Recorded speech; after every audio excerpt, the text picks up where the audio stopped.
Okay, so when you think about um, really ancient civilizations, what usually comes to mind, I bet it's things like, the pyramids in Egypt, maybe the Colosseum in Rome, grand sun-baked monuments. Sure, those are the classics.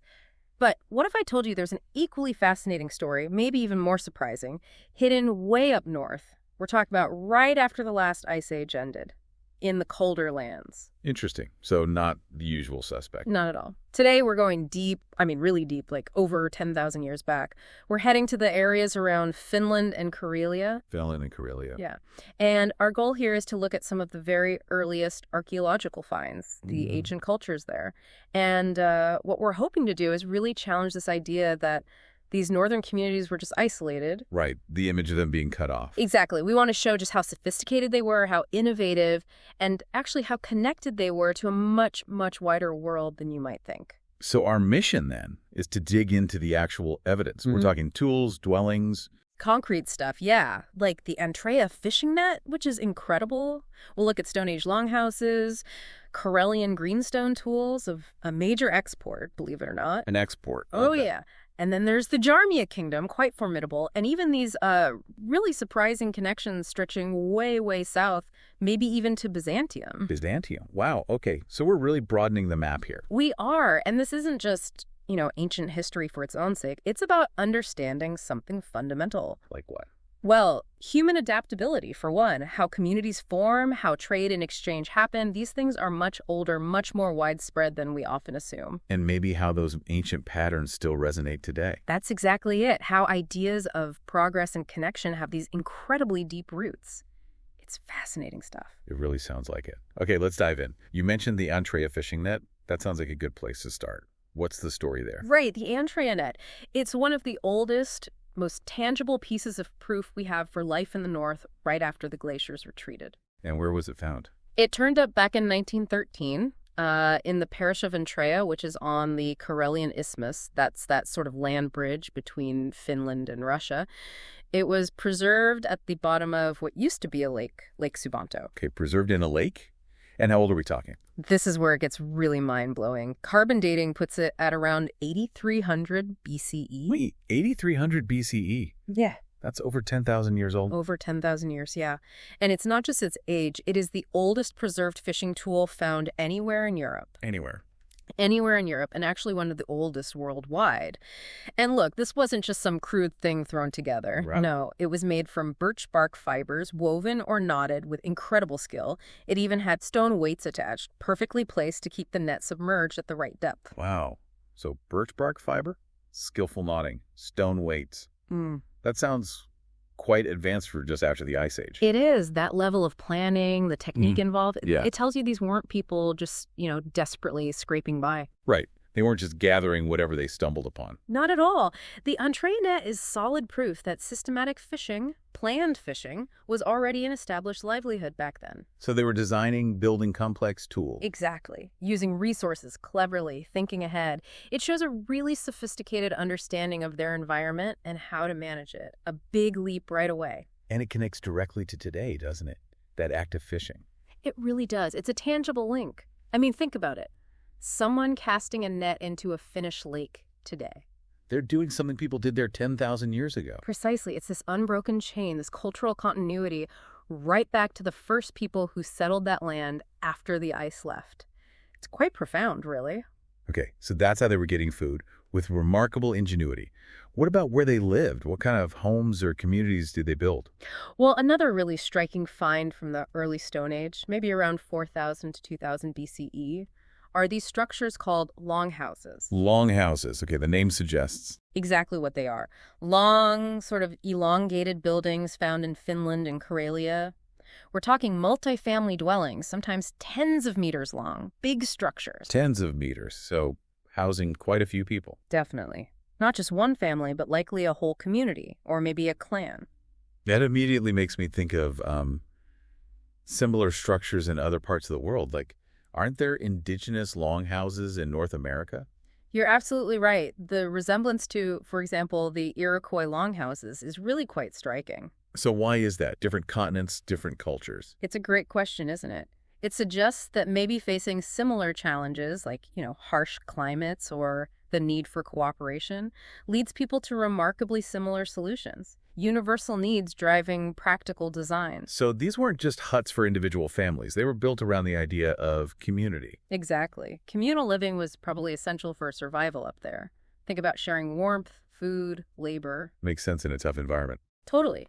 The longhouse itself becomes more than just shelter. It's like a physical symbol of that community, of resilience, of everyone pulling together. And you mentioned this was during the Stone Age. Yeah, particularly associated with what archaeologists call the comb ceramic culture. They're known for their pottery with comb-like patterns. And this idea of multifamily living, it didn't just disappear. It continued as a northern way of life. You see echoes of it later, for instance, among the Sami people in Lapland. Interesting continuity there, too. So strong communities living together, developing skills. Did this lead to other kinds of advanced crafts besides fishing nets? You mentioned Karelian greenstone. Ah, yes, Karelian greenstone. Now, that's a really significant material from the Stone Age. Greenstone. What exactly is it? It's a type of rock, very hard, with a distinctive green color. It became incredibly important, not just locally in Finland and Karelia, but across Eastern Europe. Okay, it comes from Karelia specifically. Yes, the main sources were around Lake Ladoga and Lake Onega. This region became, you could almost say, a globally important center for this material thousands of years ago. What made it so special? Why was this greenstone so valued? Its quality, mainly. Yeah. It has this fine, hard structure, which made it perfect for making tools like axes, adzes, maybe weapons, too. So durability was key. Absolutely. Tools made from it were carefully ground, very smooth, and they held up to heavy use. It wasn't just any old rock, it was premium stuff for the time. Okay, so they're making these high-quality tools in Karelia. Did they just use them locally, or did they travel? And this is where the story gets really compelling, challenging that isolation idea again. These greenstone tools didn't just stay put. No. Not at all. They've been found across an incredibly wide area, all around the Baltic Sea, into Scandinavia, down into Central Europe. Central Europe, wow. And get this, some finds have even turned up in the British Isles. Britain, from Karelia, that's huge. It's vast. We're talking thousands of kilometers. This wasn't just neighbors trading trinkets. Karelian greenstone was a seriously valued export item in the ancient world, kind of like bronze or iron would be later on. So you could almost think of Karelia as like a Stone Age industrial zone, manufacturing these tools for export across Europe. That's actually a pretty good way to put it. A Stone Age industrial area. It shows these extensive trade networks were already in place. Which completely blows apart the idea of the North being isolated. Absolutely. It proves that these Finnish-Ugric ancestors, the people living there, were active participants in a huge international economic system. They weren't on the fringes. They were producing valuable goods that people wanted across the continent. Okay, so sophisticated tools, extensive trade. This points towards pretty organized societies. Yeah. Does this organization extend to, say, larger political groups? You mentioned the Bjarmia kingdom earlier. Yes, Bjarmia. This is fascinating. According to sources like the Viking sagas, Bjarmia was an ancient kingdom, likely Finnish-Ugric, located near the mouth of the northern Dvina River. Which is in modern-day northern Russia. That's right. The sagas, mostly from the 9th to 11th centuries, talk about Bjarmia quite a bit. They paint a picture of a wealthy land. Wealthy how? Particularly famous was a sanctuary dedicated to their god, Jomali. It was supposedly filled with silver, furs, and other treasures. A very rich place. Okay, wealthy northern kingdom. Now, the Vikings were known for raiding wealthy places. Did they try their luck with Bjarmia? Oh, they definitely tried. But here's where the story takes a twist. The sagas themselves admit that Viking raids on Bjarmia often failed. But the Vikings were renowned warriors. They were, but the Bjarmian people apparently put up a serious fight. Sagas tell of Norwegian and Danish Vikings being repelled, suffering heavy losses, with few escaping. It shows Bjarmia wasn't some easy target. They were militarily strong. So we're talking about an organized military capable of defending against Viking incursions. Mm-hmm. That challenges the usual narrative. Completely. It suggests Bjarmia had, an organized army, tactics, the ability to defend their realm effectively. And there's another layer, too. Well, the sagas also hint at something else. They talk about the Vikings fearing Bjarmian magic or spells, shamans who could supposedly influence the weather or even paralyze enemies. Magic. Or maybe advanced knowledge the Vikings didn't understand. Could be either or a mix. But it points to this unique combination. Practical fighting skills combined with a kind of spiritual authority or mystique that made them particularly feared opponents. So Bjarmia wasn't just militarily strong, but perhaps had this mystical reputation as well, a real northern power. Exactly. Not just some small scattered tribe, but a genuine regional powerhouse in the Middle Ages. It's crucial for understanding that Finnish-Ugric peoples were active, strong players on the historical stage, not just passive bystanders. Okay, this picture is becoming much richer.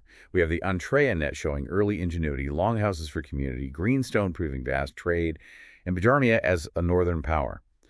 How do scholars today view all this? Is it generally accepted? Well, things like the Antrea net, the longhouses, the greenstone finds, those are widely accepted archaeological facts. Their interpretations point clearly to early sophistication and networks. And Bjarmia? Bjarmia is maybe a bit more debated because much of the evidence comes from sagas, which need careful interpretation. But there's supporting archaeological evidence too, and the consistency in the sagas makes a strong case. It's increasingly seen as representing a real historical entity. Okay. And you mentioned connections even further south, all the way to Byzantium. How does that fit in? Right. This is where we see the northern world connecting to the major empires. It seems clear that products from these Finnish-Ugric regions traveled incredibly far south. We have mentions in texts and actual artifacts pointing towards trade links with the Byzantine Empire, Constantinople. Wow. How would that even work? How did goods get from, say, Karelia to Constantinople back then? Primarily through the river systems. There's a famous historical text, Nestor's Chronicle, which describes what are known as the Varangian routes. Varangians, so related to the Vikings or Norsemen? Exactly. These were routes used by Norse traders traveling south. They went through places like Lake Ladoga, down the Neva River, and then used a network of rivers in Russia to reach the Black Sea, and from there, Byzantium. Okay, but how did the Finnish-Ugric peoples fit into that? Crucially, these routes pass through territories controlled or inhabited by Finnish-Ugric groups. Their cooperation, maybe their participation as guides, suppliers, or even traders themselves, would have been absolutely essential for this network to function. The Vikings couldn't have done it alone in those lands. Right, they needed local knowledge and permission, presumably. Is there physical proof of this trade reaching Byzantium? Oh, yes. Really solid archaeological evidence. We find things like Byzantine gold coins, beautiful jewelry, pieces of silk perhaps, turning up in graves and settlement sites in Karelia and around the Gulf of Finland. Gold coins from Byzantium found in Karelia. Absolutely. It's tangible proof. It shows that northern goods, think valuable furs, honey, maybe amber, wax, were making their way south to the markets of Constantinople. And in return, these luxury items, this currency, flowed back north. That completely changes the perspective. It means these northern peoples weren't isolated at all. They were plugged into the major economic centers of the world at the time. That's precisely it. They weren't just on the edge of the map. They were intermediaries, producers, active participants. Their furs, especially, were a huge luxury item across Europe and Byzantium. So this deep dive shows us a north that was dynamic, connected, and influential right from the start. Wow. What an incredible journey back in time we've taken today. It really reshapes the picture. We started with that amazing 10,000-year-old Antrea fishing net. Showing that incredible early ingenuity. Then the communal longhouses, reflecting resilience and community strength. Essential for survival and development. And the Karelian greenstone, proving trade networks stretched thousands of kilometers across Europe. A Stone Age export powerhouse. Right. Then the formidable Bjarmia kingdom, standing up to the Vikings. A true northern superpower. And finally, those astonishing connections linking the far north all the way down to the heart of the Byzantine Empire. Yeah, through those vital river routes. So if we had to boil it down, what's the single most important takeaway from all this? I think it's simply this. The Finnish and other northern cultures were never truly isolated. From the moment the ice retreated, these regions were hubs of innovation, community building, extensive trade, and even strong political power. Not a periphery, but an active part of the story. Exactly. An active, influential participant in the much bigger story of human development across Eurasia. So maybe a final thought for our listeners. What does learning about this hidden history mean for how we see ourselves, our own roots, and maybe how interconnected the world has always been? That's a great question to ponder. It really challenges us to look beyond the traditional centers of civilization and ask, where else are there stories like this waiting to be told? It forces us to reconsider what we mean by remote or peripheral in history, Perhaps every corner of the world has played a vital role, adding its own unique thread to the incredible tapestry of human history. Maybe we need to redraw our mental maps entirely.